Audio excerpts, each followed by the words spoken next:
Boa noite, Live Conexões, na sua 40ª edição. Com o tema hoje, ressignificar a própria existência em tempos de transição. Nós cumprimentamos a todos que nos acompanham pelo Facebook da Inspetoria Nossa Senhora Aparecida, pela Rádio Inova FM 107,3, aqui do Centro Universitário, a Rádio de Lorena, localizada aqui dentro do Centro Universitário Teresa d'Ávila. E também nós cumprimentamos a todos que nos acompanham pelo YouTube da TV Unifateia. Para conversar sobre o assunto, ressignificar a própria existência em tempos de transição, nós voltamos com aquele nosso timaço, que é Luciano Marques de Jesus, Gustavo Balbinotti e Jorge Trevisol.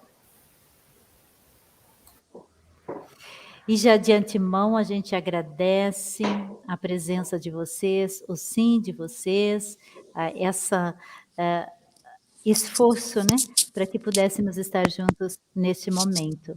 Nós vamos começar com a apresentação e eu vou convidar hoje a fazermos um pouco diferente. Cada um faz a sua apresentação na primeira rodada. Pode ser? Mas antes disso, nós também cumprimentamos a Padaria Princesa, que sempre nos acompanha e nos apoia em nossos eventos culturais. Nós também cumprimentamos e agradecemos o apoio cultural do restaurante e adega central aqui de Lorena. E sempre as nossas lives têm o objetivo de contribuir com matemática para a vida das pessoas, para a vida dos grupos, das comunidades, das sociedades humanas. Enfim, que aqui seja hoje, nesse momento, um espaço, um tempo para sermos contribuição para quem vier nos acompanhar, seja hoje, seja nos próximos dias. Professor Luciano Marques de Jesus, professor doutor, ele que é um estudioso de Viktor Frankl, né, professor? Pode nos se apresentar para sabermos quem é o professor Luciano Marques de Jesus? Irmã Zenilde, é uma alegria de novo para mim, é uma alegria estar aqui novamente com essas duas grandes figuras que eu estimo de longa data, o Giorgio Trevisol e o Gustavo Balbinotti. Meu nome é Luciano, eu tenho 56 anos, eu sou professor de filosofia da PUC do Rio Grande do Sul. Depois de mais madurinho, aí, com 45 até os 50 anos, eu fiz psicologia. E na minha caminhada, nesses anos todos de universidade, eu entrei na PUC bastante jovem, com 17 anos. Eu vou fazer agora, em março, 39 anos de universidade, desde que eu entrei como aluno. E de todas as coisas que eu estudei, o meu tema predileto sempre foi a questão do sentido da vida. E eu encontrei em Viktor Frankl uma síntese de todas as coisas que eu vinha trabalhando na teologia, na filosofia, na psicologia. E é nessa direção, de novo, que eu venho trazer a reflexão. Eu brinquei antes com o Gustavo que eu não me lembrava o que eu tinha falado na outra vez e eu corro o risco de falar sempre a mesma coisa. Né? Mas a gente vai tentar buscar uns caminhos diferentes. Né? E o Jorge veio com uma ideia de que quando a gente não lembra é bom, porque aí a gente fala coisas diferentes. Né? Muito boa noite para todo mundo, é uma alegria estar aqui. Gratidão, professor, pelo seu sim, pela sua presença. Professor Gustavo. Boa noite, Mazenilde. É uma bênção estar com pessoas tão queridas, com você, Mazenilde, que conheci na CNBB, no setor juventude. Estamos recordando algumas apresentações que realizamos com o Grupo Quered, nas Jornadas da Juventude, com Luciano Marques de Jesus, que também carinhosamente chama de Luciano, né? E com o Giorgio, né? com Jorge Trevisol. Pessoas que toda semana eu as tenho no coração, porque vira e mexe algum aluno, estudante que acompanha a TCC, lá está a referência do livro Sentido da Vida, de Luciano de Jesus. Na próxima tem uma canção, essa canção é do Jorge Trevisol. Hoje duas pessoas me perguntaram, onde anda o Jorge Trevisol? Então, coisas bonitas, porque impactam na nossa vida. Então, muito feliz também por essa oportunidade. Eu sou formado em filosofia, teologia, tenho um mestrado em educação, na linha das canções espirituais. Sou natural de Farroupilha, mas moramos em Canela, esposo de Daniela, pai da Sofia, do Anjo Valentina também, e coordeno a rede interamericana de espiritualidade marista, que é uma rede que vai desde o Uruguai até os Estados Unidos. E na rede marista, na verdade, na província, que agora temos novo provincial, o irmão Davis Fischer, né? Foi eleito ontem, amanhã será eleito conselho, estou em Veranópolis, numa das celas das casas de retiro. Então, nessa província, nessa rede, eu sou responsável pela espiritualidade e pelo patrimônio espiritual marista, através de cursos, retiros. Atuo também em palestras e formações nessa área sempre de espiritualidade, de formação humana. Muito feliz de estar com todos vocês. Gratidão, Gustavo. Seja bem-vindo.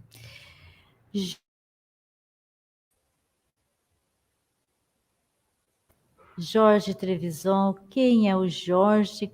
É muito conhecido, né? Mas, enfim, hoje, nessa data de hoje, que está aqui conosco. Irmã, muito grato, muita gratidão mesmo pelo convite. Sim, eu considero esse encontro com o Luciano e o Gustavo assim uma espécie de encontro amistoso, porque quando nós estamos entre amigos, nós falamos a partir da alma. Quando estamos com pessoas desconhecidas, falamos em geral sobre aquilo que pensamos. E quando entre amigos a gente não pensa, a gente simplesmente enlouquece, porque mesmo que eu fosse o mais louco de todos, eu tenho a aprovação, porque os amigos nos aprovam em tudo e naquilo que somos, independentemente de onde estamos e o que dizemos. E então eu estou bem contente de estar aqui, assim, me considero também muito dentro da amizade com você, irmã, e com esse... Porque eu tenho para mim uma coisa muito simples, que quando a gente se encontra com pessoas naquele dia, ainda mais como hoje, num dia de ação de graças, é que a gente precisa daquelas pessoas, ou a gente se auto-precisa, e para a vida hoje ser uma celebração de graças, de ação de graças, nós estamos juntos. E quero ser muito grato mesmo por isso, e é uma grande alegria retornar a estarmos diante um do outro, assim, o Luciano, que eu tenho uma grande admiração e também sinto um irmão. E entre todos os encontros que nós tivemos, o que eu mais lembro é aquela sua vinda para a Itália, numa época que eu estava muito só, para poder entrar muito dentro de mim, estudando e me buscando, e foram poucas as pessoas que eu recebi visita e que eu pude partilhar também da minha alma. Eu nunca me esqueço daquilo. Me tocou quando você bateu aquela foto na frente da igreja do Coledino, esse tempo atrás você foi para a Itália e me mandou, aquilo me memoriou novamente muitas coisas. E o Gustavo também, nós somos irmãos mais antigos e temos umas coisas muito parecidas, e então nos encontrar é um verdadeiro encontro fraterno, às vezes que vai além da fraternidade que nós temos com os nossos irmãos de sangue. Irmãos de sangue a gente os tem obrigatoriamente. Irmãos de afeto a gente tem intuitivamente. Mas irmãos realmente da alma nós os temos espiritualmente. E E para mim isso é muito importante, assim, né? Eu também venho de longa estrada da filosofia, também da teologia, da psicologia, e depois afunilei na educação, fazendo uma síntese de tudo isso. E foi quando eu já tinha estudado muito, que na Gregoriana, estudando, eu descobri que eu tinha que estudar para mim. Quando eu estava sendo acompanhado pelo Padre Kyle, um jesuíta, que agora já faleceu, um dia ele perguntou para mim: você fez filosofia? Eu disse sim. Para conhecer o quê? Para fazer o quê? Eu disse: para conhecer os pensamentos humanos. Você fez teologia? Eu disse sim. Mas para quê? Para conhecer a Deus. E ele disse: por que você está fazendo psicologia? Eu estava fazendo terapia na hora. Eu disse: eu estou fazendo psicologia para conhecer os sentimentos humanos. E aí ele parou um pouco e meio com uma cara assim meio estranha, perguntou: quando é que você vai fazer um curso para conhecer quem é o Jorge Trevisol? Pai, eu caí, eu não caí porque eu estava sentado. E daquele dia para cá, eu nunca mais estudei para os outros. Nunca mais li nada em favor dos outros. E por mais que eu faça em favor dos outros, antes eu deixo passar por mim, para que me diga o que eu preciso escutar daquilo que eu estou lendo, daquilo que eu estou vendo, daquilo que eu estou experimentando, para que depois eu possa dizer alguma coisa também para os outros. E eu gostei desse jeito, porque se nós queremos, nós temos dentro de nós todas as teorias, desde que a gente olhe a partir de dentro. Nós temos todas as fisionomias humanas, desde que a gente enxergue a nossa. E nós temos, inclusive, diante de nós, todas as possibilidades, desde que a gente reconheça para qual foi que a gente veio. Então, sou muito grato de estar aqui e bem feliz, porque, inclusive, encontrar vocês vai ser também para me conhecer um pouco mais hoje. Graças a Deus. Gratidão, Jorge. E embarcando nessa fala do Jorge, ressignificar a própria existência em tempos de transição. E aí a gente traz memórias, né? A travessia, processo, viver o processo. Mas especificamente diante da situação que nós vivemos, o Jorge tem falado nas suas falas aí, nas lives, enfim, sobre permanecer diante dos escombros, sobre dar-se por conta daquilo que acontece conosco enquanto nós estamos caminhando para que a vida não passe por nós, mas que a gente perceba que ela está em nós, né?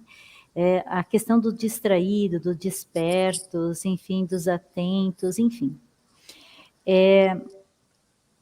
Como é que podemos começar essa conversa, professor Luciano Marques e Jesus, aí, nesse tempo de pandemia, que queira ou não, muitas pessoas dizem, passou a pandemia e foi um tempo de expansão da consciência, ou foi um tempo que veio o nosso pior ou o nosso melhor para fora, aquilo que tínhamos, enfim.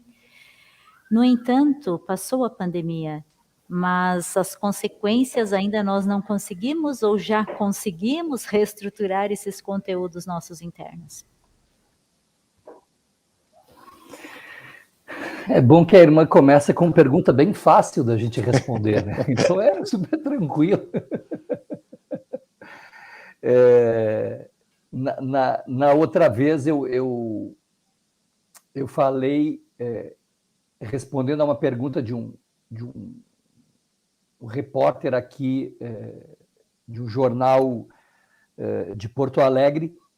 Ele perguntou se nós estaríamos melhores da pandemia, e eu disse que a gente tinha uma oportunidade excelente, mas não sei se todos aproveitaríamos essa oportunidade. E aí lembrei aquela história de Frankl, que disse que no campo de concentração a gente viu a emergência do que há de melhor e de pior no ser humano. A emergência do que há de mais elevado, nobre, sublime, e também a emergência daquilo que há de mais baixo, asqueroso e abjeto. No campo de concentração, a gente viu a emergência do porco e do santo. E na pandemia também. A gente viu a emergência da solidariedade, a emergência da expansão da consciência, a emergência das descobertas pessoais, mas também a gente viu a emergência da depressão, do oportunismo, do ganho político safado em cima da desgraça alheia. Então, a gente tem uma grande oportunidade de ressignificar. Eu comecei a reflexão da outra vez com que de abelha. Será que existe alguém ou algum motivo importante que justifique a vida, pelo menos esse instante? Eu estou com a tendência de dizer que a canção para começar hoje é Você Não Sabe o Quanto Eu Caminhei para Chegar Até Aqui. No período todo da pandemia e também a correria que eu passei no dia de hoje, com uma tempestade, com falta de luz, eu conversei com o Gustavo ali, acho que faltando uns 30, 40 minutos, olha, mandaram foto da subestação da Companhia de Energia Elétrica Estadual aqui, incendiando e tal, mas, enfim, as coisas andaram. E eu penso que um dos grandes ensinamentos que Frankl nos dá é a questão da descoberta de sentido em qualquer situação. A gente não encontra sentido só quando as coisas estão muito bem. Pelo contrário, se nós formos ver assim, os países nos quais a gente tem suicídio por conta de vazio existencial, de falta de sentido na vida, de tédio, não são países do terceiro mundo. A gente não assiste a isso no Haiti, por exemplo. A gente assiste a isso nos países nórdicos, a gente assiste a isso no Japão.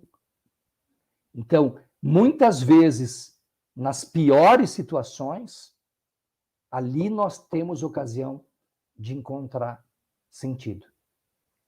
Então, o Frankl fala que a gente realiza sentidos, a gente descobre sentido na vida sempre pela realização de valores, o que eu faço para o mundo, que o mundo me oferece, mas como eu me coloco diante do sofrimento inevitável, como eu me coloco diante da situação de dor que eu não posso evitar.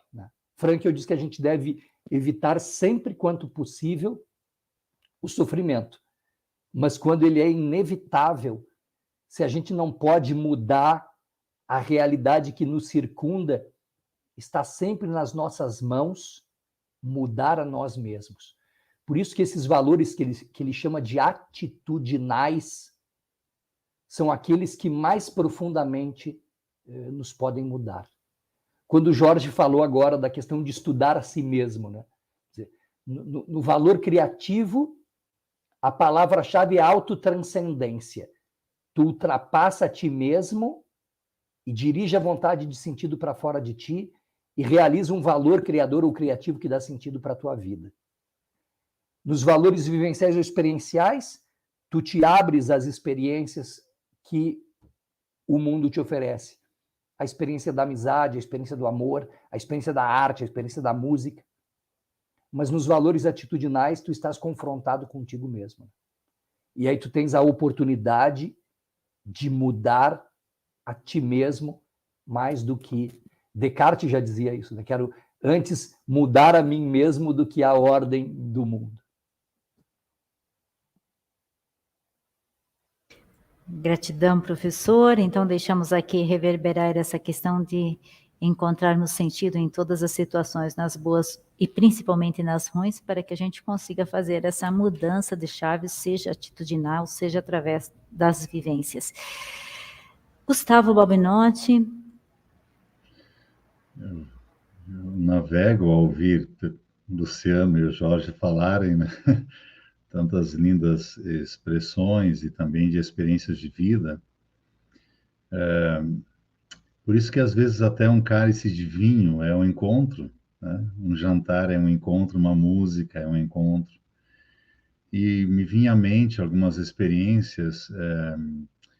José La Rosa Bondia diz que a experiência é o que transforma. Então, como disse o professor Luciano, tem pessoas que passaram por esse momento e não se deixaram transformar porque não viveram a experiência em sua profundidade, não viveram experiência, né? E eu acredito muito, assim, dessa uma grande possibilidade de transformação também social, de solidariedade, de fraternidade. Tem um autor, Baggio, na Itália, diz que a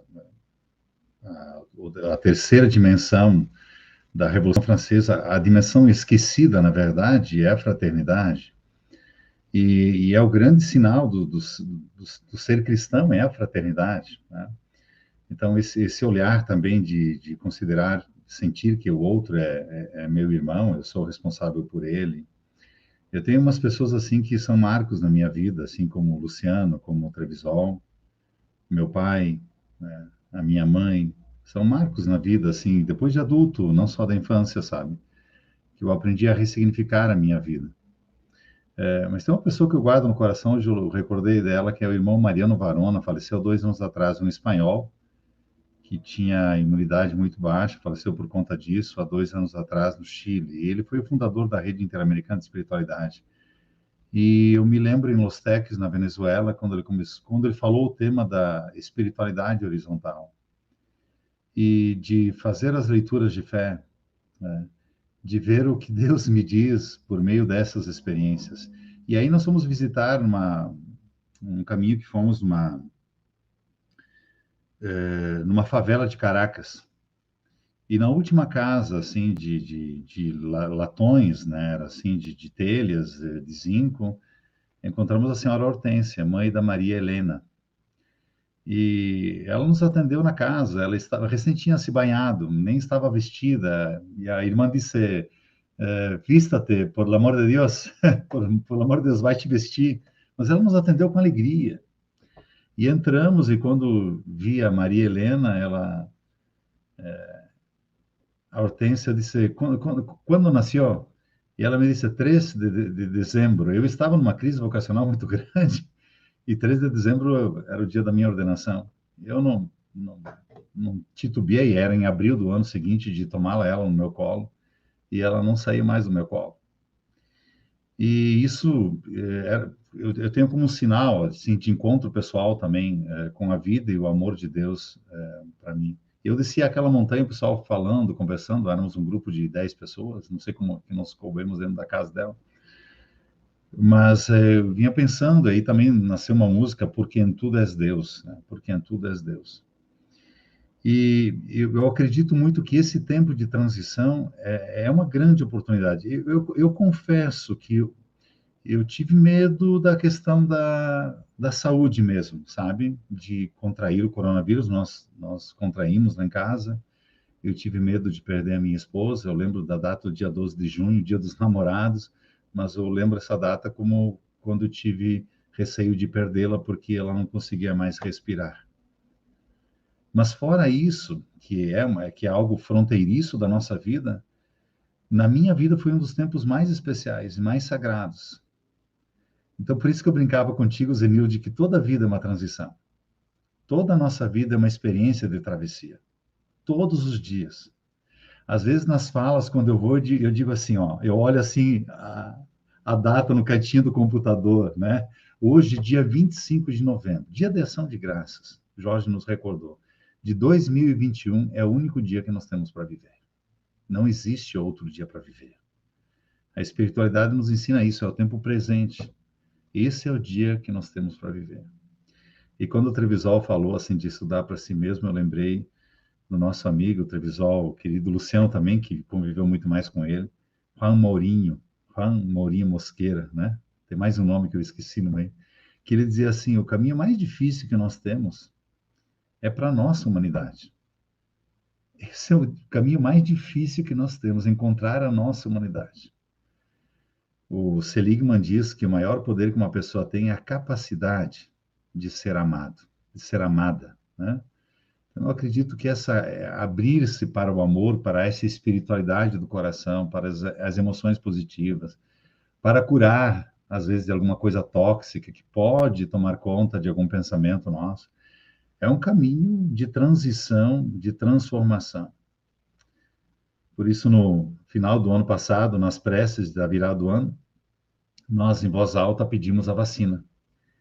E a Sofia, de 9 anos, tinha 8 na época, disse, vacina não, vacina não. Depois nós explicamos que era necessária a vacina, e ela aceitou.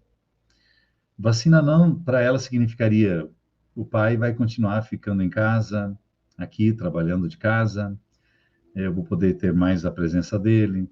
Todas essas questões também de possibilidades que nós tivemos de ambiente familiar, que nós, no caso, eu e a minha família tivemos. Então, depende muito de cada um, de como viveu também. Não é só uma decisão. Geralmente, como disse o Luciano, é uma decisão pessoal. Tem outros fatores também, mas é uma decisão pessoal. Eu não encontrei, por favor, com todo respeito, eu tive um tempo de depressão na Angola, foi um mês, eu acredito, de um estado depressivo, não sei nem se era depressão, mas eu não encontrei ninguém com depressão na Angola, nem no sertão do Ceará, sabe, assim, pode ser até que eles tivessem, mas não era visível, da tamanha alegria para poder sobreviver. Sobreviver já era uma grande alegria, um grande feito. Esse processo, Jorge, vivenciar os processos, se dar por conta do que acontece com a gente, que esse tempo vivemos em transição, vivemos em crise, vivemos nesse movimento, é um exercício que ele não é tão trivial, né? E nós não somos alfabetizados nessa escola de nomear sentimentos, de acessar alma, de acessar espírito. Como que você vê isso? Então, olha só.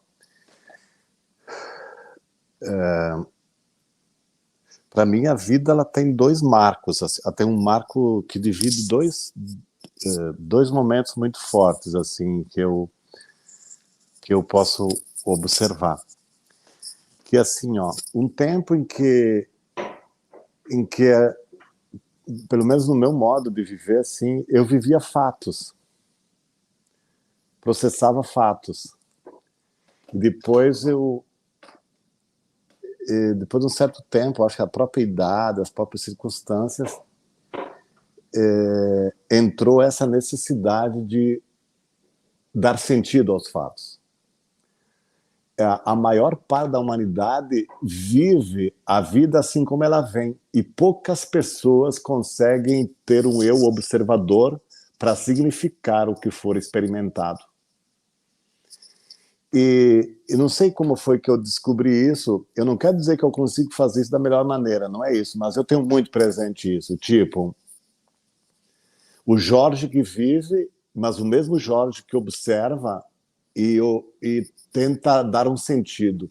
Tipo, essa semana, aqui no Ológico, foi uma semana muito atípica, assim, tudo que era torneira, tudo que era cano, tudo que era caixa d'água, assim, parou tudo. Para que nós passássemos em cada ponto, em cada onde tinha uma caixa d'água, que a gente pudesse verificar e abrir. Eu falei para minha esposa, deu, chegou ao fim de alguma coisa, agora vamos abrir tudo isso e pronto. E de fato, domingo nós vamos reabrir o Ológicos. E engraçado que nesses dias também me acompanhava sempre, nós temos uns gatinhos aqui, tinha 3 deles, que os mais novinhos, que eu não dava um passo que os 3 não estavam na frente de mim. Eu disse para minha esposa, o que eles estão me protegendo? De que eles estão me protegendo? E às vezes uma demasiada presença, assim, que roubava espaço, assim, até para caminhar. E sentou um casal de urubus na ponta do nosso quiosque, assim, tudo isso. E aí eu fiquei muito atento, e nós ficamos muito atentos, porque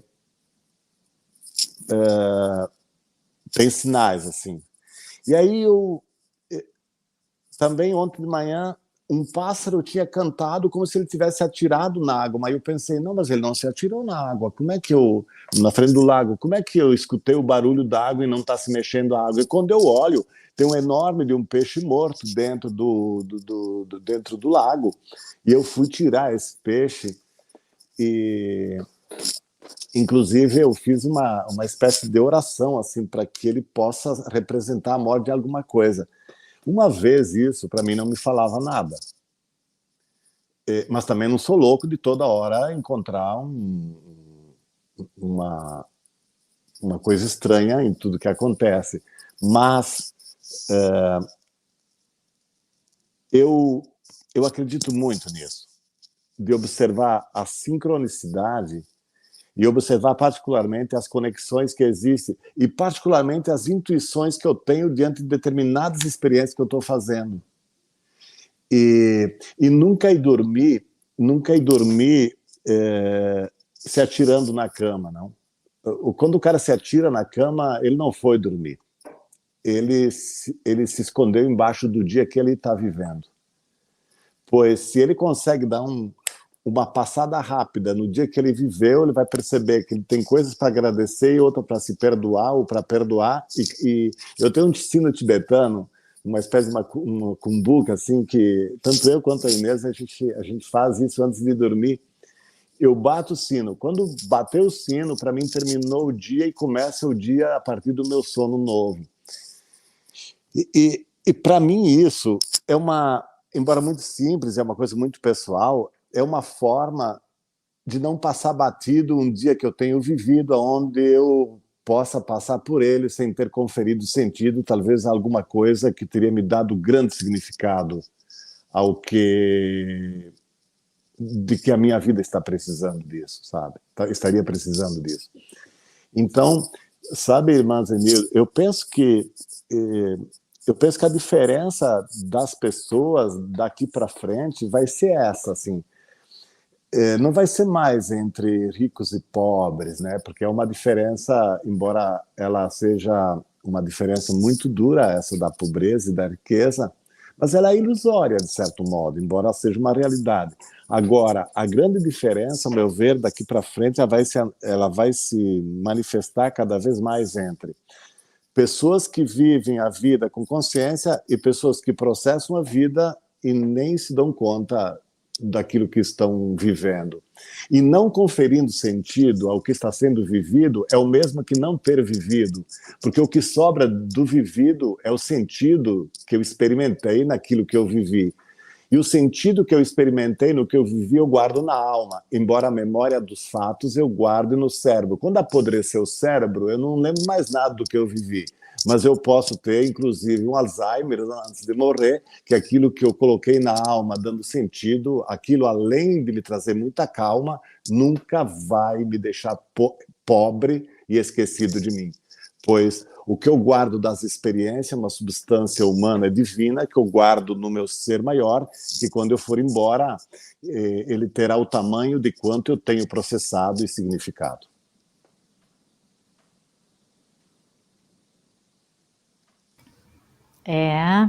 Vamos deixar aqui então reverberar essa sincronicidade, essa conexão, estarmos presentes, estarmos atentos, né? E esse é um exercício de aprendizagem, né? Que desafios, Gustavo, que perspectivas, a partir dessa temática, a gente pode encontrar aí enquanto pessoas caminhantes aí nessa jornada?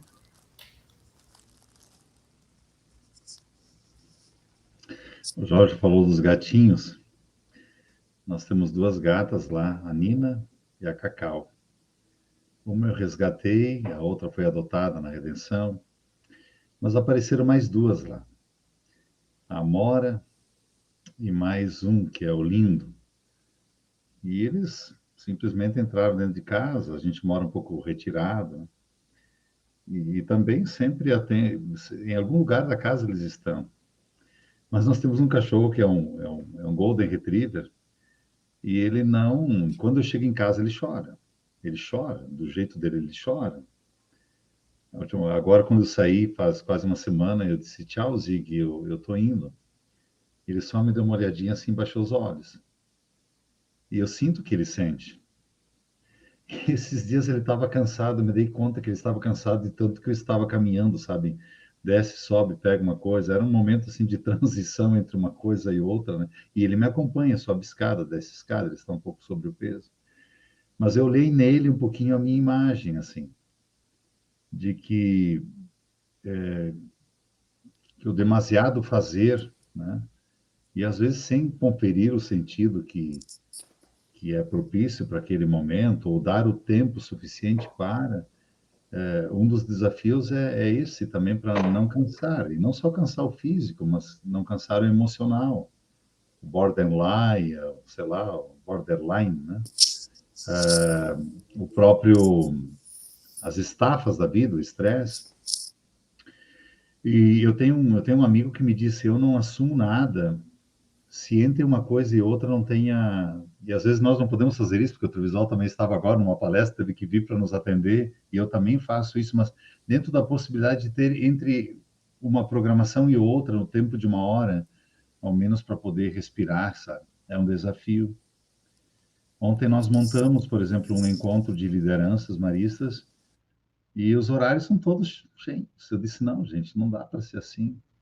Deixa aí das 5 horas da tarde, das 17 às 17h30, para uma meditação, para uma caminhada, para uma corrida, para um passear, para ir numa trilha. Nós precisamos, esse é um desafio, darmos tempo para a gente. Foi um tema da minha pesquisa também, da pesquisa que eu participei, de que professores quanto tempo tinham para eles, para elas mesmas, porque eram professoras. Só 3 disseram que tinham tempo para elas, assim, durante a semana. Eu creio que um desafio seja também a superação talvez, né, de uma espiritualidade que algumas pessoas têm, eu não tenho, mas assim foi um processo também, de uma espiritualidade de obrigações, por uma espiritualidade do coração, de sentir o coração. E quando a gente fala de sentir o coração, tem até o episódio ali de Elias, né, que queria a morte, né? E aí o anjo do Senhor vem lhe dar comida, um pouco, um pão, ele caminha até o Monte Horebe, que é o monte de Deus, o lugar de Deus. Onde é o lugar de Deus, senão o nosso coração? O próprio Cipriano de Cartago diz, como queres que Deus te escute se tu não te escutas? Esse é um grande desafio, nos escutar. E ele passa tormento, o temporal de hoje, Luciano, passa tudo isso, de repente vem aquela brisa suave, a brisa que tem agora aí no andar do teu apartamento, que eu vi, que eu senti agora. Olha a cortina do Jorge Trevisol lá atrás, nessa brisa. E ele sentiu Deus.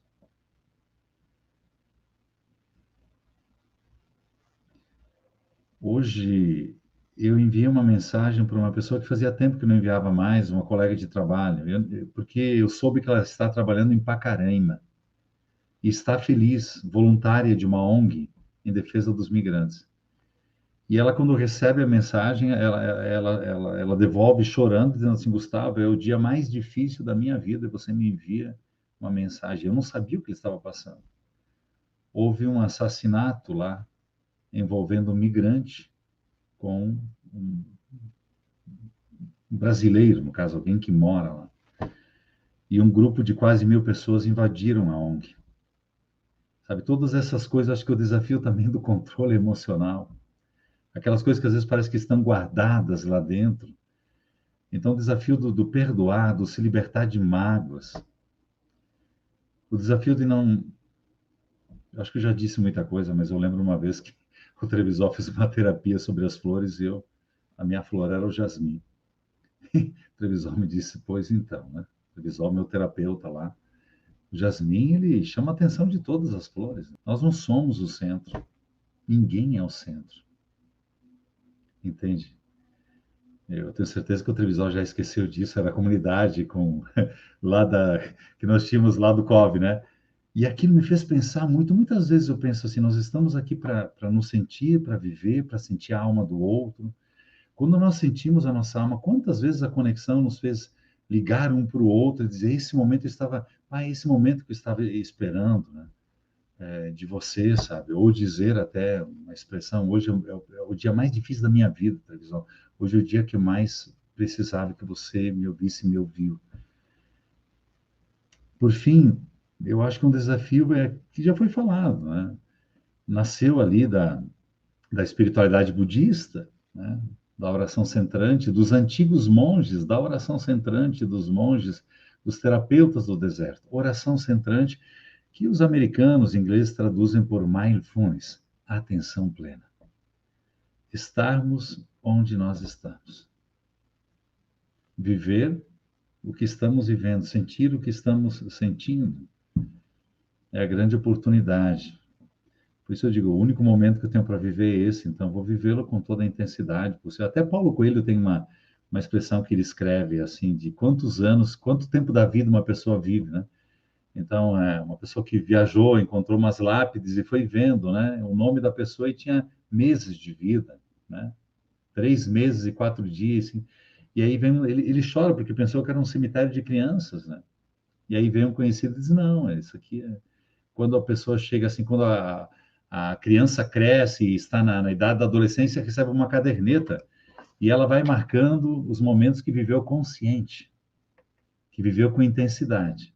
No final, quando ele parte, somam tudo, né? Então, se a gente somar aquilo que nós vivemos com intensidade, com atenção plena, quanto tempo nós vivemos de fato? Então, acho que é um desafio também de poder sentir esse amor, de poder viver, de poder respeitar a pessoa, de poder ter o outro como sagrado e não por aquilo que às vezes pode ser que ele faça de falhas, sei lá. Mas eu acho que mais do que tudo é sentir-se como seres humanos.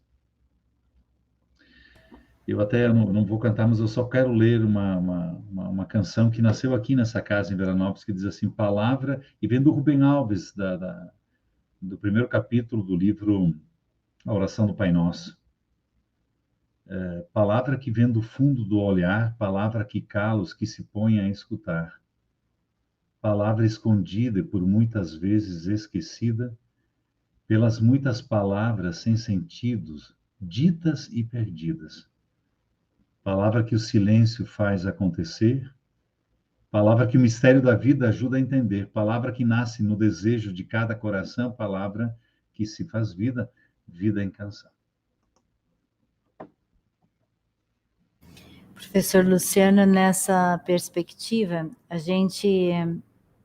o que fazer com aquilo, com os nossos próprios escombros, né? A gente olha para as pessoas e escuta pessoas e percebe ao nosso entorno, e também passamos por isso, gente que perdeu o emprego, gente que perdeu um ente querido, gente que teve redução no seu salário. Essas questões materiais, elas tendem a impactar essa dimensão da alma do espírito, a questão do espírito impacta essa dimensão da alma e do material. As doenças, elas nascem no espírito primeiro, na alma, e depois se materializam nesse corpo. Como é que o senhor vê por este ângulo?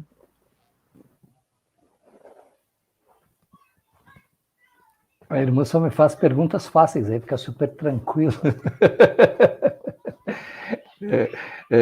Na verdade, essa última pergunta é uma pergunta muito complexa. As coisas, elas estão muito misturadas.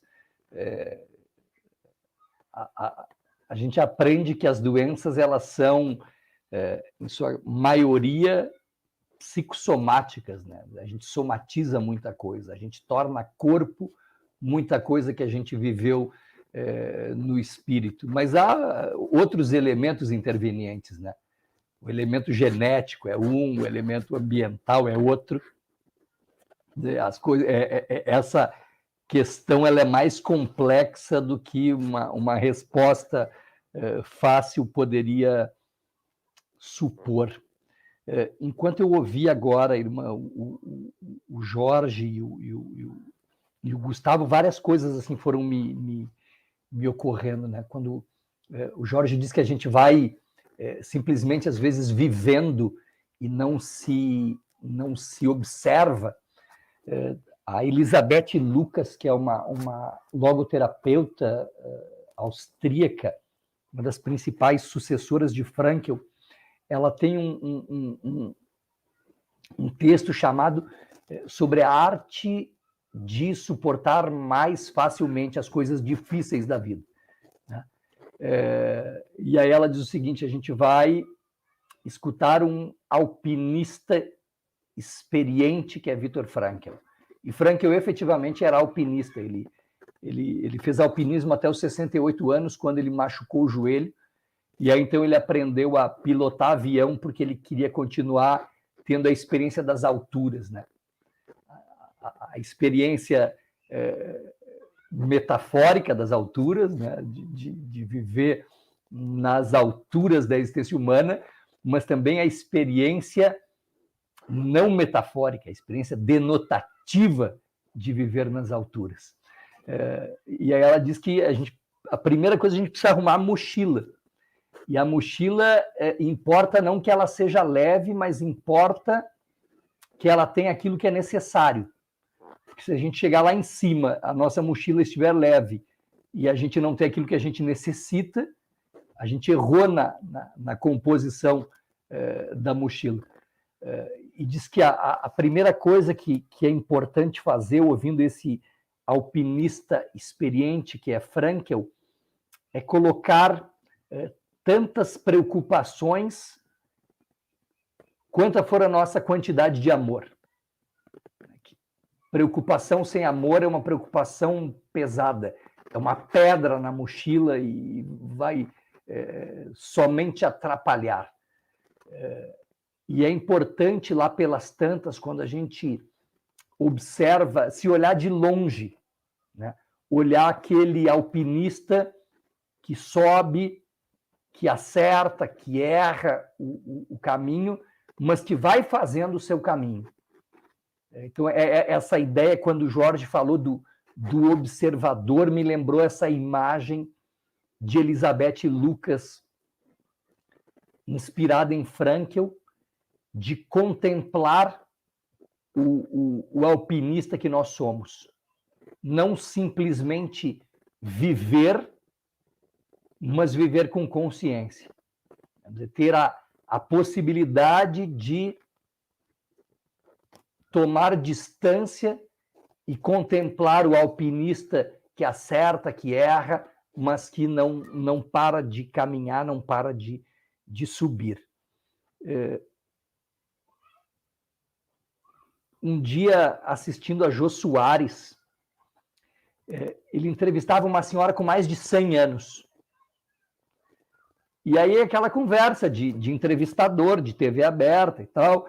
E aí ele diz, então, qual é o segredo dessa vitalidade toda? E eu pensei, ela vai dar uma daquelas respostas óbvias, ou que não dizem nada. E a velhinha, sem pestanejar, disse, amar a vida como ela vem. Eu disse, fez eu cair do cavalo, a senhorinha. Amar a vida como ela vem. E a vida vem com alegrias, conquistas, maravilhas, mas ela vem também com derrotas, com tristezas e com maravilhas. É muito fácil amar a vida quando as coisas estão legais, mas é muito difícil amar a vida quando a coisa está pesada. É difícil amar a vida na depressão. É difícil amar a vida na ruína, na falência, no desemprego, na morte de pessoas que a gente ama, na doença inevitável. E, efetivamente, nós somos desafiados a amar sempre a vida como ela vem.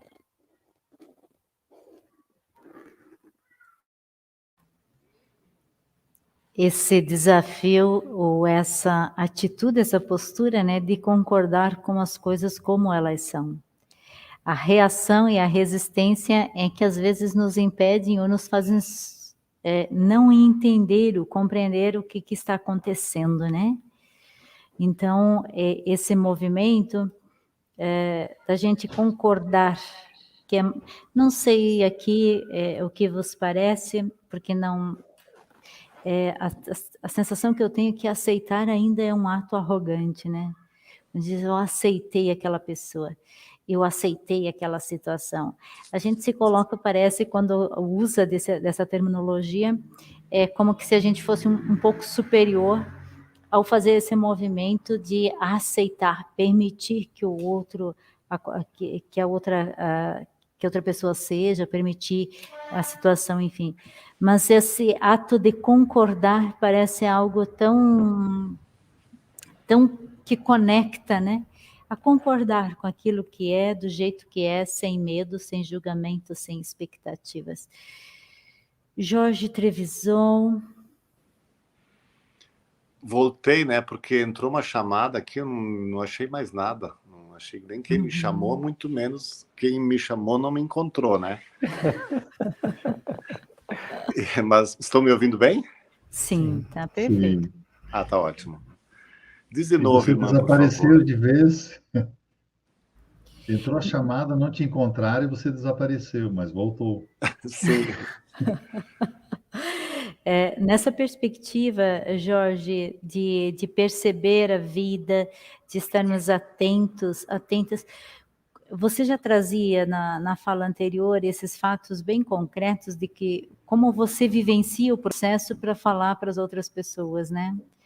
O que mais você salientaria de como fazermos para estarmos presentes? Porque a sensação que eu tenho, vou partilhar aqui, é que quanto mais eu tento estar presente, mais eu percebo que eu estou muito ausente.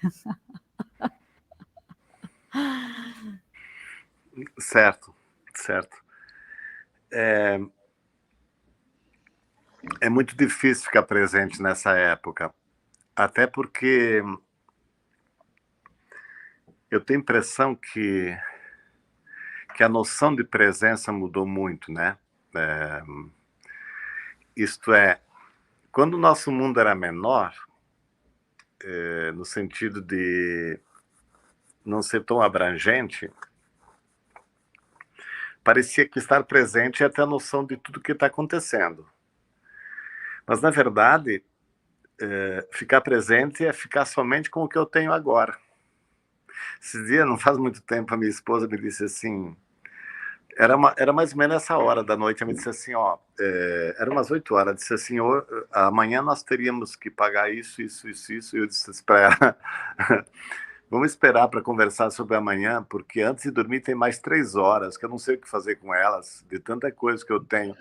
Porque nesse tempo, a impressão que dá é que tudo se ampliou, e eu treino muito para não pensar amanhã, porque se eu penso amanhã, eu enlouqueço. Eu sou capaz de não ficar vivo até amanhã, daqui a 1 hora eu posso não estar aqui. Hoje de manhã, não, ontem de manhã, um cara bem aqui perto da minha família aqui, um cara jovem, bem mais jovem do que eu.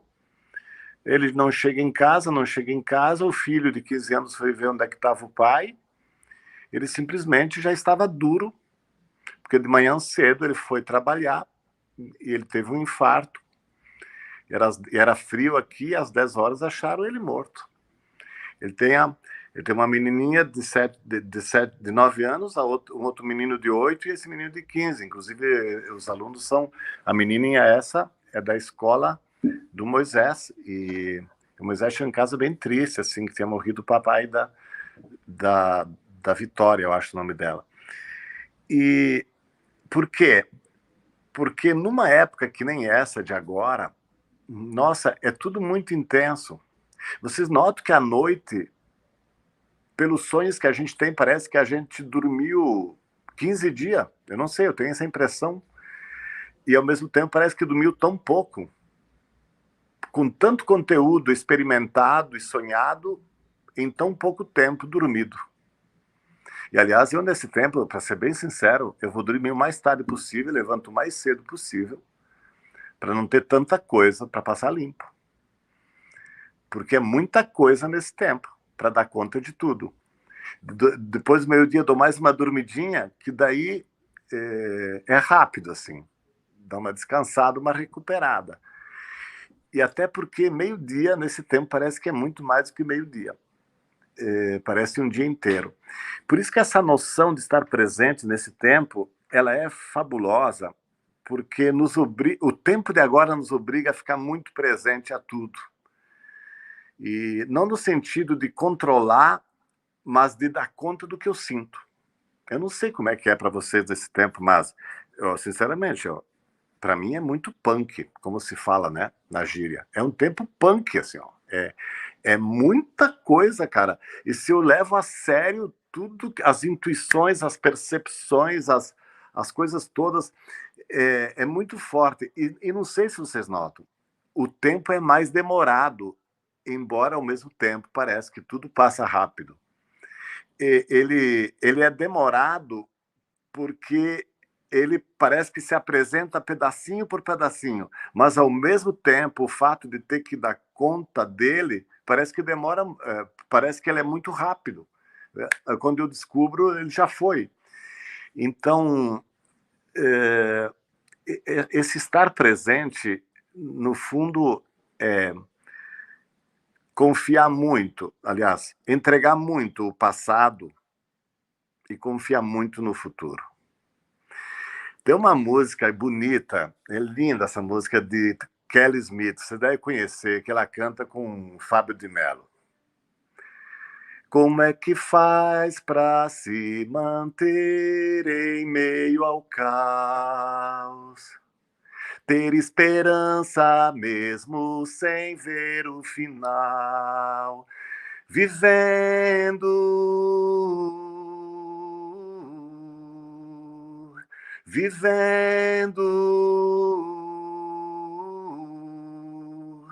eu só não vou parar, porque tem muita vida para acontecer, não vou parar.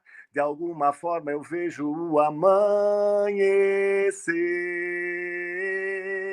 É exatamente isso. Inclusive, é uma música de enfrentamento do suicídio.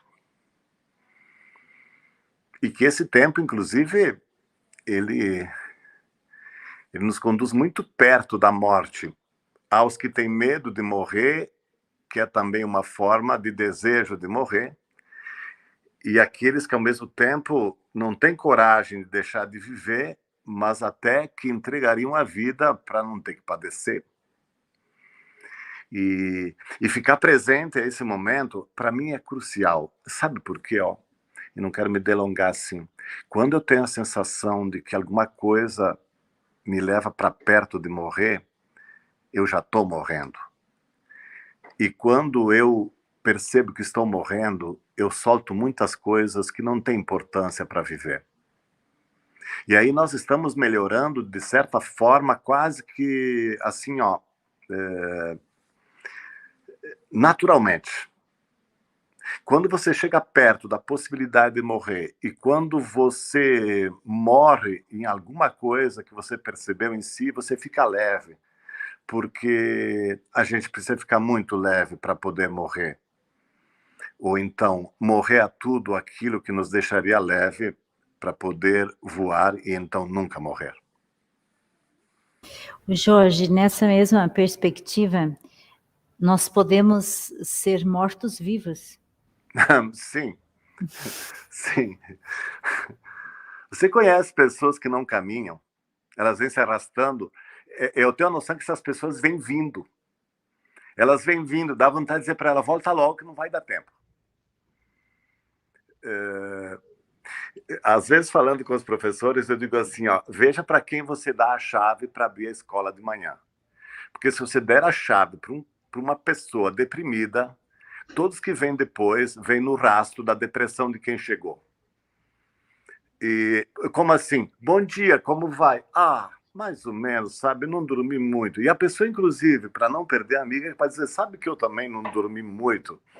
E daqui um pouco vem outro e se junta um diálogo. Mas se você dá a chave também para um eufórico, daquele que nem dormiu direito, ele não abre a porta, ele arromba a porta da escola, ele não pousa em nada, ele não experimenta nada. E aí você entra naquilo e vem falando alto e gritando, empurrando cadeiras e abrindo, olá, minha gente, que estão fazendo, olha essa cabeça, não sei. E essa pessoa, ela esparrama os alunos. Ela não pousa. Ambos, tipo assim, no fundo, quando eu estou muito triste, eu não estou presente porque eu estou muito no passado. Mas quando eu estou muito eufórico, também não estou presente porque eu estou muito no futuro. E, em outras palavras, eu perco o principal, que é aquilo de estar vivendo, passo por passo, coisa por coisa. É difícil fazer isso? Mas a gente tem que se policiar. Se policiar. É um exercício. Para mim, me custa. Uma vez eu não me dava conta disso. Hoje eu me dou conta. E aí, terminando, quero dizer uma coisa assim, ó. Se tem uma característica e um valor fundamental nesse tempo, nessa ótica de que também eu estou falando e que nós estamos conversando aqui, é a resiliência. Tipo, passo por passo. Eu falei, eu acho outra vez, se não me engano, aquela frase do Apocalipse: o cordeiro está ferido, mas ele está de pé. O cordeiro está machucado, mas ele não está debruçado. E ter essa noção nesse tempo, para mim, é interessante, porque, de certo modo, eu estou processando a experiência.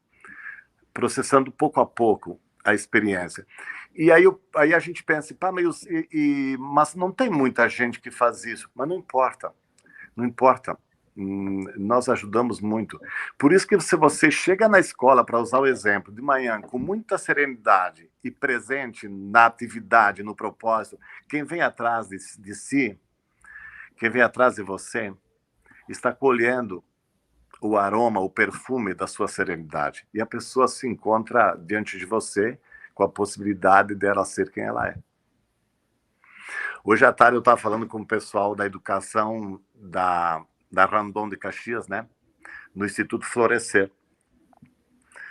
E chega uma hora que, conversando com eles, estava todo mundo calmo, assim, ninguém tinha intenção de falar nada, ninguém... Eu disse para eles, vocês veem como é que vocês estão agora? Todos vocês estão pousados em si mesmos. Porque se acalmou qualquer pensamento e se permaneceu passando um filme da vida em um determinado momento, onde as pessoas perceberam onde elas estavam. Aquele instante vai valer ouro, porque um minuto que a gente consiga pousar em si mesmo, nós alargamos intensamente o ser que somos. Desculpe, eu falei muito nesse momento.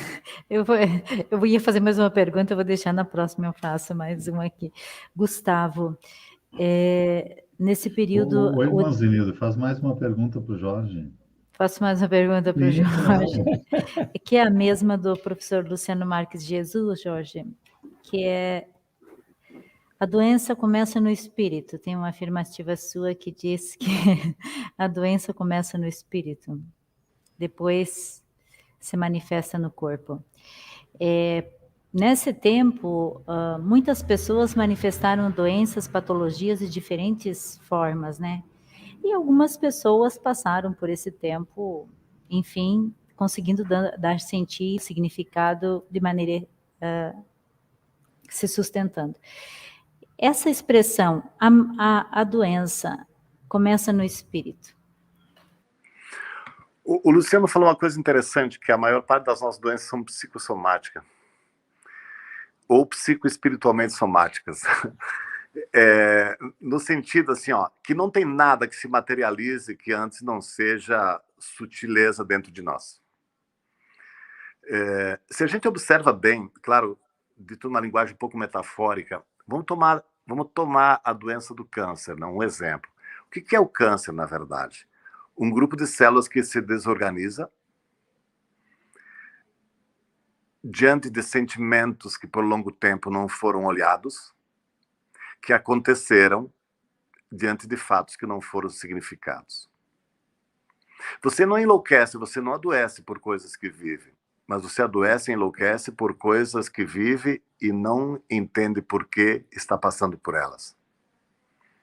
Em outras palavras, o Luciano pode confirmar isso para mim, não? Que a capacidade de conferir sentido, inclusive, ela prolonga a nossa vida. Ela adia a nossa morte. O Viktor Frankl mesmo dizia que as pessoas que tinham um sentido para viver, eles não só não iam para a cerca elétrica e ajudavam os outros a morrerem bem, né, Luciano? eles nunca iam para a cerca elétrica, porque eles não tinham motivo de fazer isso, e eles ajudavam, inclusive, os outros a morrerem bem. O que tinha essas pessoas? Um grande grau de esperança. Dificilmente essas pessoas adoecem com facilidade, não? Tá, mas e quem adoece? Aí tem uma outra coisa. A gente tem que saber também o seguinte, hoje a constelação familiar mostra claramente que eu somente sou a ponta do lado de cá de uma série de seres humanos que vêm antes de mim, inclusive e particularmente dentro das minhas gerações. Aonde o amor não foi olhado, aonde os fatos não foram amados, lá o amor ficou interrompido. Aonde o amor ficou interrompido, de lá para cá apareceram muitas coisas que não têm sentido. Fatos acontecem agora na minha vida que não tem nada a ver comigo, para que eu volte lá para enxergar e poder iluminar, para que se cure tudo de lá para cá, inclusive não só os que virão depois de mim, mas aqueles que vieram antes de mim. E nesse sentido é muito compreensível. Eu me lembro nas experiências de regressão, né, que por uma época eu trabalhei bastante isso, não? E incrível como às vezes as pessoas repetiam aquilo que as pessoas diziam que era genético sem dúvida, mas antes do genético tinha um fato emocional que aconteceu, que passou, que entrou na genética, porque a genética é a materialização, digamos assim, de um sentimento humano. E esse sentimento humano, onde ele não foi compreendido, ele não foi instantaneamente buscado para ser transformado, ele ficou carregado de falta de sentido. Em outras palavras, ele não foi iluminado. E aquela parte de nós que não é iluminada, se a gente não cuida, é a mesma que bloqueia a energia de fluência do nosso corpo. Quando tem uma parte do nosso corpo, por exemplo, que não flui a energia, porque naquele lugar tem uma relação com alguma emoção nossa, é perigoso adoecer ali, porque não fluindo a energia, aquilo que antes se manifestava numa falta de sentido, que repercute em mim naquele instante, agora se tornou também uma doença mais densa, que já passa pelo afeto, e daqui um pouco mais densa ainda, que passa pelo corpo. Mas aí tem uma coisa muito interessante. Adoecer não significa piorar. Morrer de uma doença não é uma desgraça. Porque pode ser, inclusive, que eu preciso passar por isso para me curar de coisas sutis que outros depois de mim não passarão. E aí, quando a dor é assumida conscientemente, ela tem força de redenção. E tudo que for assumido será redimido. E o que é redimido não vai ser repetido, por causa que já foi engrandecido pelo sentido, pelo significado. Luciano, me corrija nessa linguagem do sentido, porque quando a teologia diz que aquilo que não for assumido não vai ser redimido, no fundo funciona numa linguagem mais simples assim, ó, o que não for abraçado não vai ser transformado. O que não for transformado não vai se tornar, não vai ser incluído no meu ser. O que não for incluído na minha noção do ser vai ficar em mim dependurado. E o que ficar em mim dependurado vai me adoecer porque não está na inteireza do ser.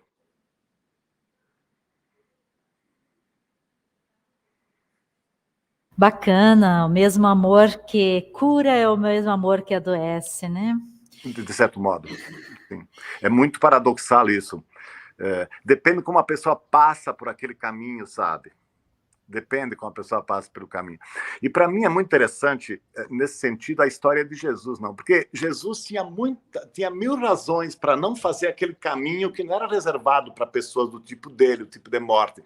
Mas quando ele vê que dentro de um caráter político e religioso ele não tinha escapatória, e ele tinha que passar por ali, não, no mesmo lugar em que todos aqueles que antes dele passaram blasfemando, esbravejando, chorando e rogando praga para todo mundo, ele passa tão presente para aquele crivo que a cada instante ele restaura todos os passos, a ponto que tudo que ele encontra, todos a quem ele vê, ele olha de um outro lugar onde a maioria não tinha feito ainda isso.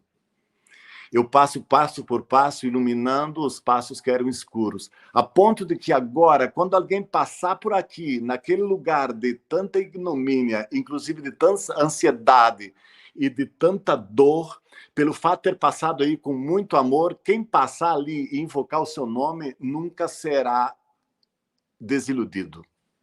Por isso que invocar o nome de pessoas iluminadas, tipo Jesus, assim, é invocar a mesma energia e a mesma luz de alguém que ali já passou.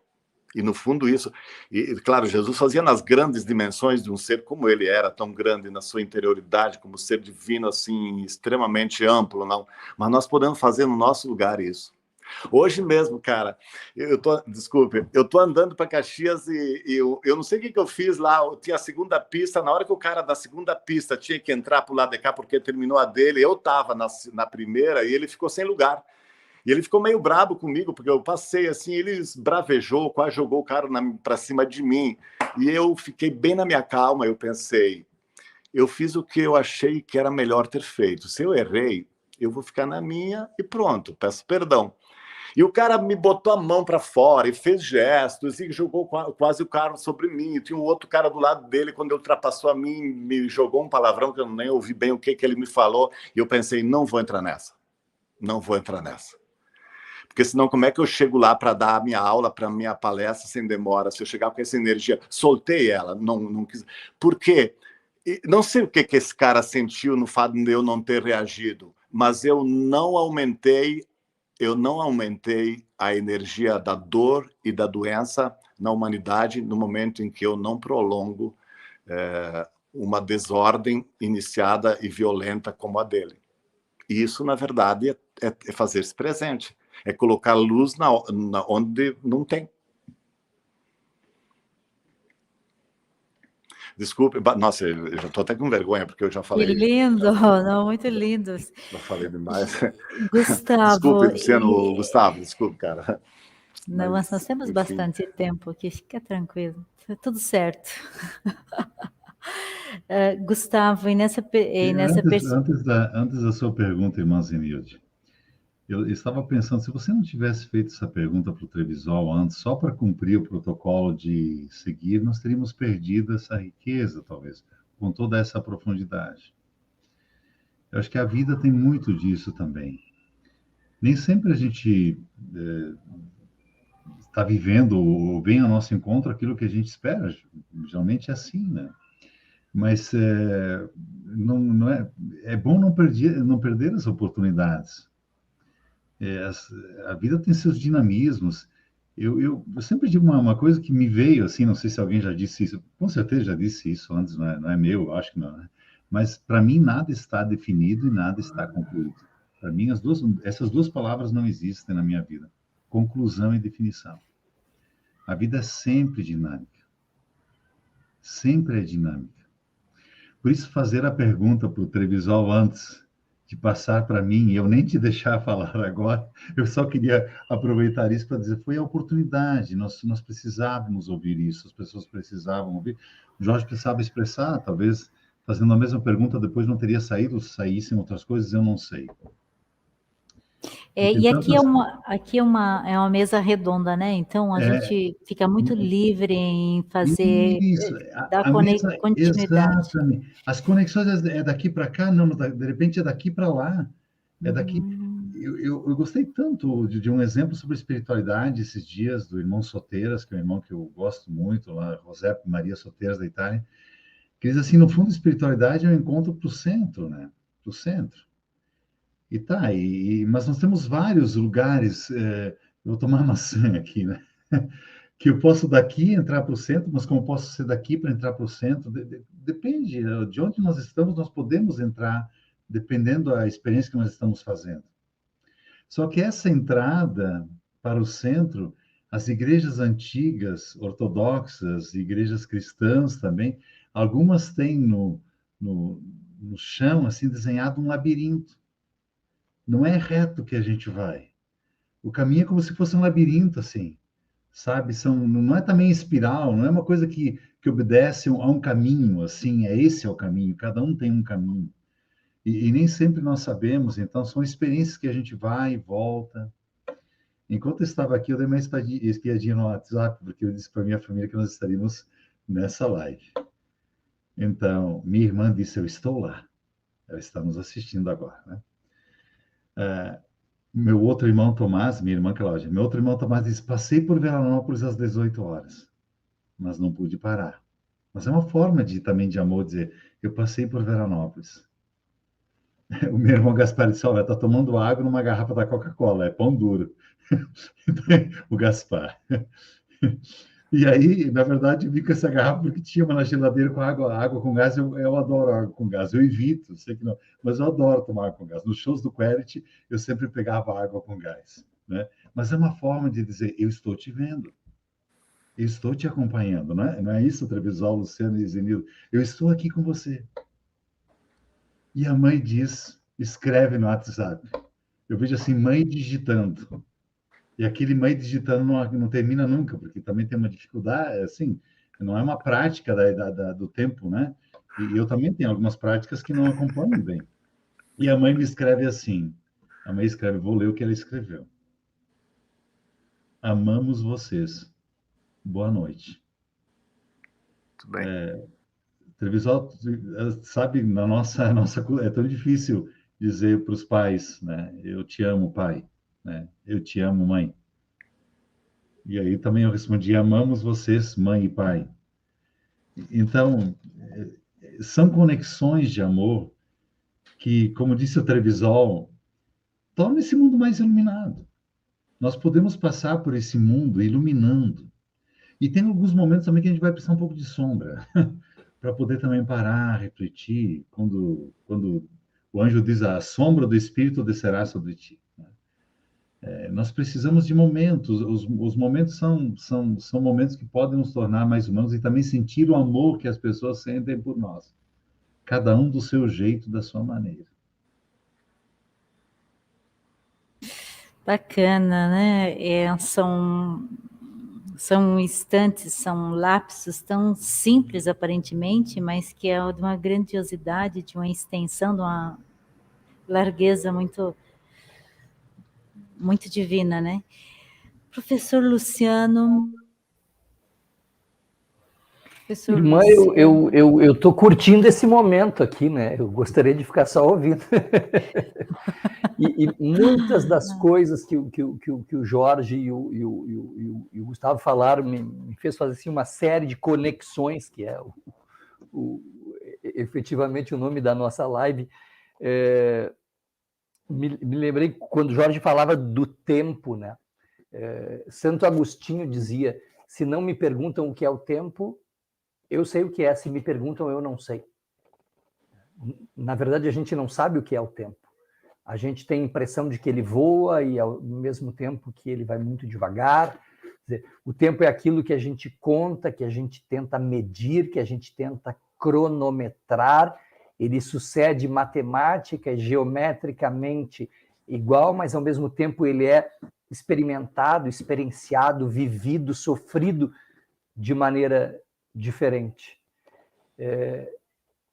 Quando o Jorge falou hoje, 25 de novembro, né, a última quinta-feira de novembro, que é a quinta-feira de ação de graças, e agora coincidiu de ser dia 25, exatamente um mês antes do Natal.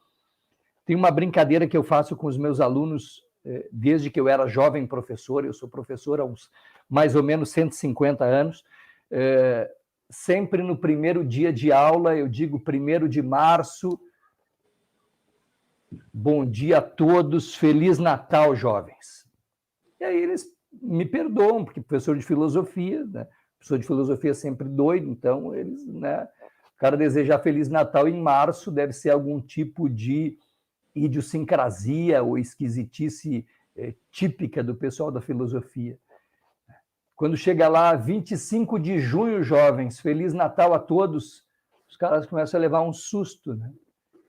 E quando hoje de manhã eu disse 25 de novembro, jovens, Feliz Natal a todos, aí o susto é maior ainda, porque efetivamente o tempo está urgindo, efetivamente o tempo está correndo, né? E é exatamente essa experiência que o Jorge falou, né? Em alguns momentos parece que ele voa, em outros parece que a gente tem tanto conteúdo e tantas experiências que parece que ele engatinha. é a nossa experiência. E quando o Jorge falou ali, quando a gente está depressivo, a gente tem uma tendência ao passado, ou ao contrário também, né? Quando nós estamos muito fixados no passado, nós temos uma tendência depressiva. Quando a gente está voltado demais para o futuro, a gente tem uma tendência à ansiedade. O Clóvis de Barros Filho, isso é bem provável que eu tenha dito lá no dia 17 de junho, ele fala em muitos vídeos e escreveu um livro, A Vida que Vale a Pena Ser Vivida. Nós estamos no ensino fundamental, nós queremos ir logo para o ensino médio. A gente é criança, a gente quer ser jovem. No ensino médio, a gente quer terminar logo porque a gente quer ir para a faculdade, a gente quer ser adulto. E na faculdade, a gente quer logo começar a trabalhar. E daqui a pouco a nossa vida passou e a gente não prestou atenção em nada. O psicanalista Contardo Caligares, quando ele veio na PUC aqui em 2019, o tema do Fronteiras do Pensamento daquele ano era Sentidos da Vida. Ele disse, nós vivemos numa sociedade desatenta. A gente não presta atenção nas coisas que nós estamos vivendo. Né? E como é triste isso, né? Da gente não se dar conta. Tomara que a pandemia tenha nos ensinado isso, né? A gente dá valor para coisas que são absolutamente simplórias, né? Andar na rua, subir no ônibus, andar, abraçar as pessoas, andar sem máscara. Eu anseio por esse dia, né? De não andar mais mascarado. Eu sempre procurei ao longo da minha vida não ser mascarado, né? E agora eu tenho que andar mascarado e exortar as pessoas a que andem, né? Então, é só viver sem ter véu, é só viver sem ter máscara, Jorge. Então, essa questão do tempo, ela é talvez das questões filosóficas mais complicadas, né? E quando a gente fala em ressignificar, a coisa começou lá com Parmênides e Heráclito, né? Parmênides diz que não, o que muda é a aparência, o ser permanece sempre o mesmo. E Heráclito não, né? Quando eu entro a segunda vez no mesmo rio, já não é mais o mesmo rio e já eu não sou mais o mesmo.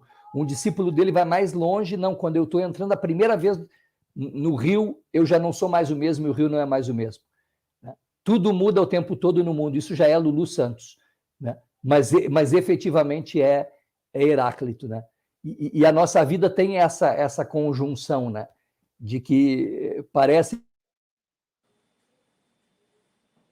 de 17 anos que começou a estudar teologia, no Lucianinho de 6 anos que estudou no Colégio Santo Antônio, né? Enfim, ele é o mesmo, mas é tão diferente, né? O sapato que eu usava lá em 72, ele não me cabe mais, né? Lá eu calçava 30 e poucos, hoje eu devo calçar uns 45. Né? Então a vida tem esse dinamismo de que algumas coisas permanecem e de que outras mudam brutalmente, né? E é lindo ser assim, Giorgio, e ao tempo retornar, mas é preciso amar e não ter medo de perder. Saber que vai ganhar também na divisão. O amor tem seu lugar na paz feliz de um coração. Tinha aquela segunda estrofe, Giorgio, que eu gostava mais quando não te corrigiram. Pensar de estar de novo começando a caminhar, pisando nova terra, respirando novo ar. É lindo ser assim e ao tempo retornar, mas é preciso amar e não ter medo de perder.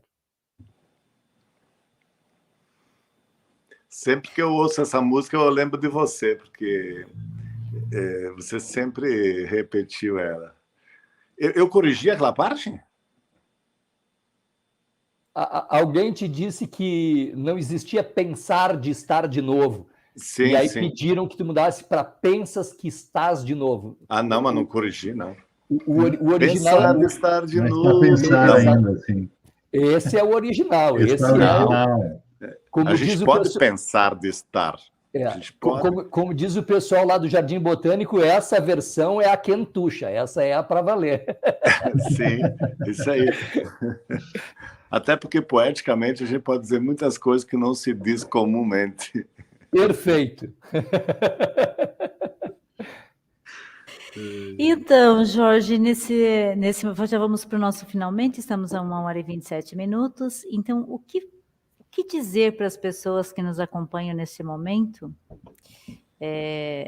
diferentes lugares, o que fazer nesse tempo de transição? Porque a gente, se pensarmos, né, nós estamos em transição, estamos, ora, um pé ainda no tempo de pandemia. Alguns países já estão vivenciando esse retorno da pandemia, mas, enfim, nós precisamos seguir adiante. O que fazer? Então, a Inês e eu, nós vamos fazer um retiro no Holóicos em janeiro, lá para o dia 20, quinta, sexta, sábado e domingo. Nós vamos chamar esse retiro de Trilhas para um Novo Tempo. E anos atrás, lá pelo ano 2000, eu li um livro que me esparramou. E depois, no 2003, 2004, li um outro que me ajuntou de volta. E esse livro que me esparramou se chama Profecia Celestina, de James Redfield. E o outro foi Os Mutantes, de Pierre Weil, onde Pierre Weil mostra a diferença entre uma pessoa estagnada e, portanto, incambiável, e uma pessoa que se torna mutante porque ela saiu da normose, assim, digamos, né? E aí eu tenho a impressão, sabe, que aquilo que na profecia celestina aparecia era uma espécie realmente de profecia, e que agora parece que isso vai começar. Tanto que eu tenho muita vontade de retomar tudo isso. Eu vou reler esse livro, porque nesse livro tem 9 visões que o James Redfield coloca, visões espirituais. E a primeira das visões é começar a enxergar tudo com sincronicidade, ou então com conectividade, que tem a ver com esse nosso encontro. Isto é, aquilo que uma vez se chamava de exercício da presença divina em todas as circunstâncias e todos os fatos, numa linguagem espiritual mais cósmica, se chama isso de sincronicidade. Quando eu consegui ver que tudo tem uma... Onde percebemos que tudo está intrincado, eu não vou me sentir esfacelado, e muito menos fragmentado. E vou sentir uma experiência de inteireza, mesmo sem compreender tudo. E na Profecia Celestina, que é um romance, e que depois vai contando os vários fatos assim, não, que acontecem, eu tenho a impressão que eu enxergo isso toda hora acontecendo. E para mim, é isso que nós temos que acelerar, é isso que vai se acelerar daqui para frente. Uma espiritualidade muito aberta para todas as tradições, onde nós não mais precisamos nos definir de que time somos, de que ciência temos e de que religião carregamos, é onde nós vamos nos sentir com toda a humanidade, ou nos aspectos de dolorosidade, ou nos aspectos de amorosidade, uma inteireza única. E eu acredito nisso. Só que para isso é preciso abrir trilhas. Abrir trilhas é próprio de florestas que não foram exploradas. Porque nós mudamos o lugar da nossa consciência. E quando nós mudamos o lugar da nossa consciência, nós mudamos o olhar. E quando nós mudamos o olhar, nós enxergamos o mundo mudando, pois do jeito e da onde eu olho para o mundo não é mais o mesmo de antes.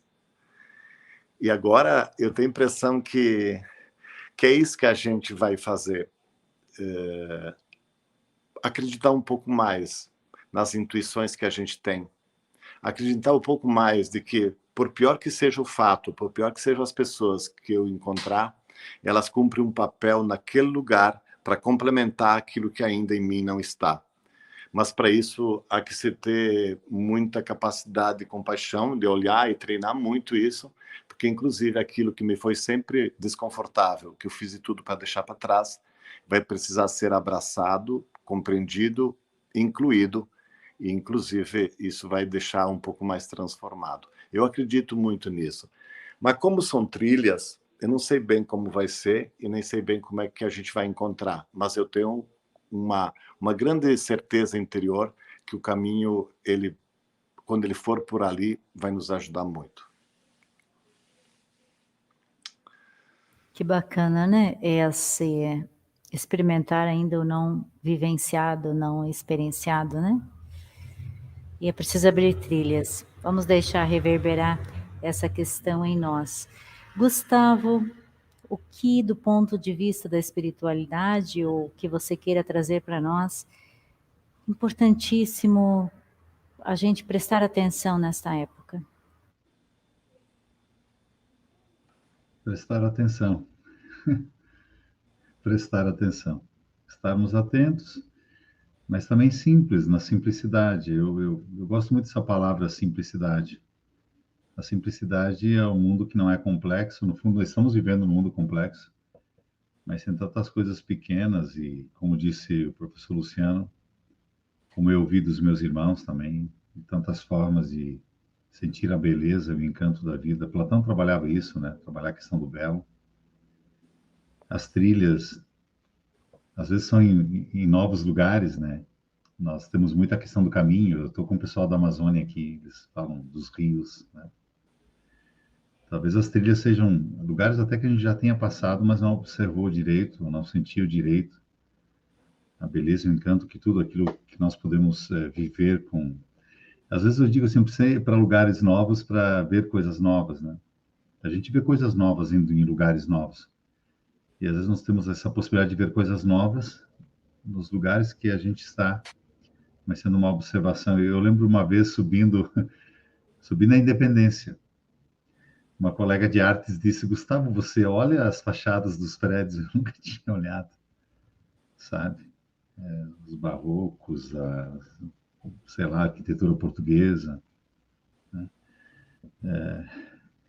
A Daniela, minha esposa, me ajuda muito a olhar a noite, a lua, as nuvens, os pinheiros que tem, as araucárias que tem lá perto de casa.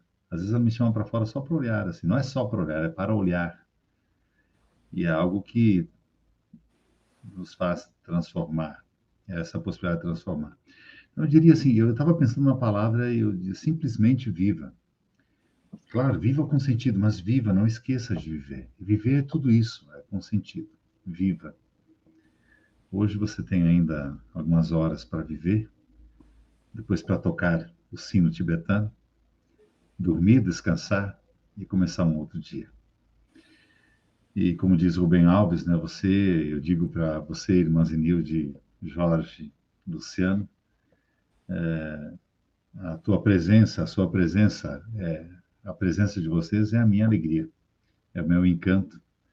Assim como quando sair dessa cela e encontrar no corredor o irmão João Gutenberg, lá da Amazônia, irmão Danilo, eu vou olhar para ele com o encantamento de sentir a alegria de estar na sua presença. Uma boa noite a todos também, uma bênção no coração de cada um. A existência de cada um é uma nova luz, uma nova possibilidade de sentido dessa vida. Então tá, vamos viver. E nos darmos por conta quando nós estamos vivos, mortos, né? Sabe, irmã Zenilde, desculpa, mas tem uma frase que quando você fez a pergunta eu lembrei da irmã Marilene Brandão, Jorge. Um dia ela entrou na aula da Escola de Formadores, ela disse assim, tem pessoas que... Ela estava bem... por um fato, talvez tenha acontecido, ela disse, tem pessoas que morrem aos 30 e são sepultadas aos 90. Eu dei um retiro esses tempos para os irmãos que estavam com 90 anos, eu disse, tem pessoas que morrem aos 30 e são sepultadas aos 110. Tem uma irmã teresiana que está com 113 anos, né? Então, assim, que vivem mortos. Acho que é um pouco isso. Pessoas que morrem aos 30, morrem para a espiritualidade, morrem para o sentimento, morrem para as coisas lindas da vida. São sepultadas depois. Mas eu não queria concluir com uma coisa Passa a palavra, por favor. Resgata aí o previsório no céu. É uma coisa positiva. Eu não posso ir embora sem não, falar não isso. concluí tão trágico assim. Sim, não é tão trágico. Mas é pelo lado de dizer assim, eu posso viver. Por isso eu digo, eu posso viver. Resgata aqueles nascimentos previsórios que você dizia para nós. Tem um nascimento espiritual, tem um nascimento afetivo. Resgata isso dentro de você. Tem um potencial tão lindo de vida. Né? Olha com encantamento. Então, a última palavra, irmãs, viva, viva.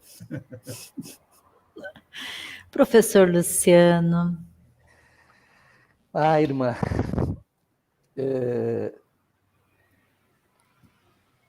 o início da filosofia lá na Grécia, tanto Platão quanto Aristóteles, que têm visões de mundo completamente diferentes, eles dizem que é a taumatsen, a admiração, o espanto. Então, filosofia é espantar-se daquelas coisas que nos são mais cotidianas. Quando o Gustavo falou, a gente passar por lugares que a gente já conhece, experimentar e ver, se admirar de coisas que a gente não tinha visto.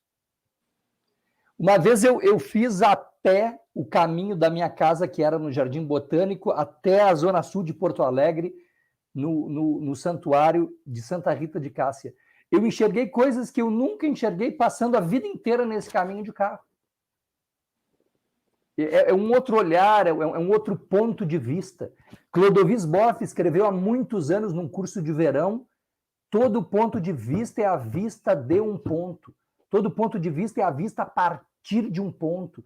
Então, a gente tem que mudar os nossos pontos de vista, né? E aprender a ver de novo, né? O Merleau-Ponty diz que a verdadeira filosofia é reaprender a ver o mundo.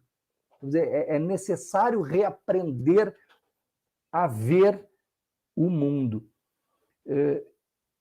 Tem uma história do meu professor de estética, que é o professor Odoni José de Quadros. Eu digo que eu fiz carreira na filosofia porque eu fiz introdução à filosofia com Odoni, a gente delirava nas aulas dele. Numa aula de estética, um colega meu estava nervoso apresentando um trabalho e começa a chover forte. E o professor disse para ele, espera um pouquinho. E ele disse, está errado, professor. Não, cara, está tudo certo.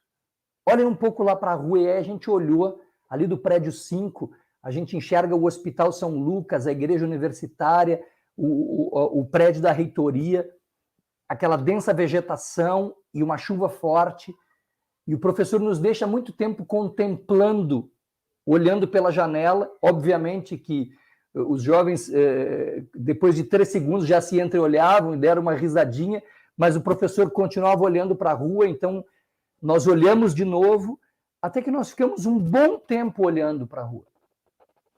E aí a gente se deu conta de que a gente, muitas vezes, não presta atenção naquelas coisas que nos são mais cotidianas. E aí, quando a chuva amainou, arrefeceu, acalmou, o professor desferiu a seguinte reflexão: bilhões de anos esperaram o intérprete. E ele começa com o surgimento da matéria, com a geosfera, a emergência da vida, a biosfera. E ele tece uma cadeia evolucionária desde o primeiro organismo unicelular até o surgimento dos mamíferos. E nessa cadeia evolucionária, na biosfera, a antropogênese, o surgimento do ser humano. E na antropogênese, a noosfera, a emergência da consciência. Bilhões de anos esperaram pela consciência. E a gente passa correndo por tudo. Palavras como admiração, como contemplação, como interpretação, não fazem parte do nosso léxico contemporâneo. E nós somos chamados, sim, a prestar atenção naquelas coisas mais cotidianas. Isso é fazer filosofia. Isso é estar aberto a interpretar a vida, a encontrar sentido nas coisas simples e humildes. Na nossa live lá no dia 17, nos 3 dias anteriores, eu tinha lido o livro de Edith Eger, A Bailarina de Auschwitz, e eu fiz referência. E o título original desse livro é A Escolha, The Choice. E com choice ela faz um acróstico. compaixão, humor. Vejam bem, pessoas que passaram por Auschwitz. Compaixão, humor, otimismo, intuição, que foi uma palavra que o Jorge usou, curiosidade e expressão. Edith Eger conseguiu dar uma guinada na sua vida e viver plenamente a partir dos 40 anos, quando ela pôde expressar o seu sofrimento. Quando ela pôde colocar aquilo que ela tinha, e a experiência de ler Frankl, que ela resistiu, ela disse, eu não preciso ler nada sobre Auschwitz, eu estive lá. E, de repente, ela lê Frankl e disse, esse cara entendeu o que eu vivi. E ela pôde expressar isso. Vai bem ao encontro daquilo que o Jorge falava ali da redenção, né? Ama e redime, né? Expressa e consegue viver plenamente. Gratidão, que grata satisfação tê-los aqui, assim, gratidão imensa por todo esse esforço de estar aqui cansado, né, Jorge? Cansados, né, após um dia, após uma tempestade, tinha várias disrupções do caminho para que não acontecesse, mas aconteceu o nosso encontro. Gratidão, professor Luciano Marques de Jesus, é sempre uma grande contribuição a sua presença aqui. Obrigada. Gratidão, professor Jorge. Gratidão pelo seu sim, pela sua presença, por essa simplicidade de nos contar um pouco das suas próprias experiências. Com certeza, abrem pontos de luz e direções para onde seguirmos. Gratidão. Amém. Também sou muito grato, sim, por esse instante. É muito bom observar o Gustavo falando, trazendo para a simplicidade várias coisas, e que no fundo é esse jeito simples de ser espiritual. Eu gostei muito assim de algumas reflexões, particularmente no que diz respeito a enxergar na simplicidade a expressão do espírito, né? E o Luciano também por essa capacidade filosófica e de argumentar e ao mesmo tempo trazer presente autores da filosofia e tempos da filosofia, e particularmente as belas ideias filosóficas que, mesmo por serem filosóficas, elas são antes de tudo espirituais, pois todo aquele que é amigo da verdade, ele não pode ser contrário à espiritualidade. Ele vibra na mesma intensidade, só de um jeito filosófico, assim como o poeta de um jeito poético. E assim como aquele que age na sociedade nas diferentes formas, de um jeito encarnado. Então, essa diferença que se faz quando a gente se encontra é que também que nos enriquece e que nos torna cada vez mais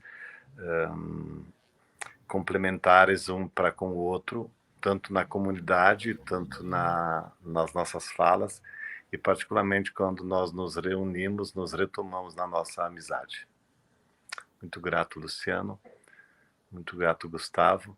Irmã Zenilda, também muito grato pela sua forma também muito amorosa de conduzir, da sua inteligência em perguntar, e que bom que você começou a sempre perguntar as coisas mais difíceis para o Luciano.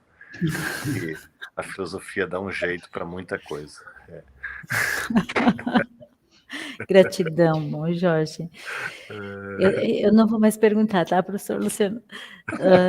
Irmã, eu só gostaria de agradecer muito e dizer assim, ó, eu me emociono muito quando eu escuto o Jorge e o Gustavo. É sempre uma experiência muito rica e muito significativa para mim. Muito obrigado. Amém. Gratidão. Gustavo, gratidão mais uma vez. Que bom que você esteve conosco, que bom compartilhar esse espaço com você. Irmã Zenilde, gratidão muito de coração. Lembro o primeiro dia que você entrou em contato para uma conversa sobre espiritualidade, que eu não tinha data, e logo me veio à mente Luciano e o Trevisan. E você, irmã Zenilde, esse programa e essa rádio nos uniu, na verdade, nos fez reencontrar. Faz muito tempo que a gente não se reencontra presencialmente e virtualmente. Os três juntos foram nas 2 lives. Por conta da pandemia, por conta desse tempo, então, só agradecer de coração. E eu fico sempre encantado ao ouvir Luciano, ver o sorriso dele quando encontro lá na PUC, às vezes, ou quando nos reunimos para pensar em algum curso.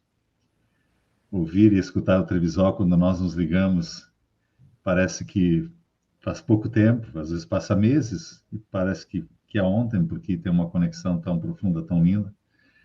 Então, só tenho a agradecer também a você, irmã Zenilde, por esse jeito, como disse o Jorge Trevisan, amoroso de conduzir, de olhar, de também nos levar por esse caminho do diálogo. Então, obrigado a vocês, gratidão, e gratidão a todas as pessoas que também estiveram com a gente, nos acompanhando, enviando luzes também, porque eu acredito muito nisso, que há luzes de bem em torno desse momento e que vem a nós, e a gente sente isso. Então, a todos vocês que estão acompanhando, eu sei que são pessoas de bem e querem o bem e nos ajudam também para viver esse bem. Uma boa noite. Boa noite. Também nós agradecemos a todos que nos acompanharam aqui pelo YouTube da TV Unifateia.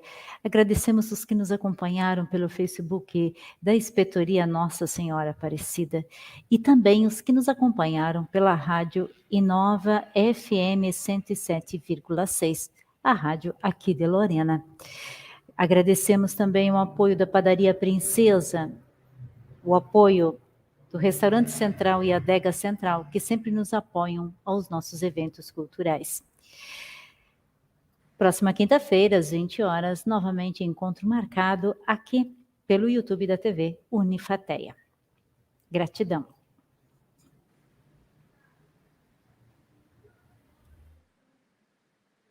Sabe aquele tempo em que era possível ser um astronauta e viajar por diversas galáxias sem mesmo tirar os pés do chão?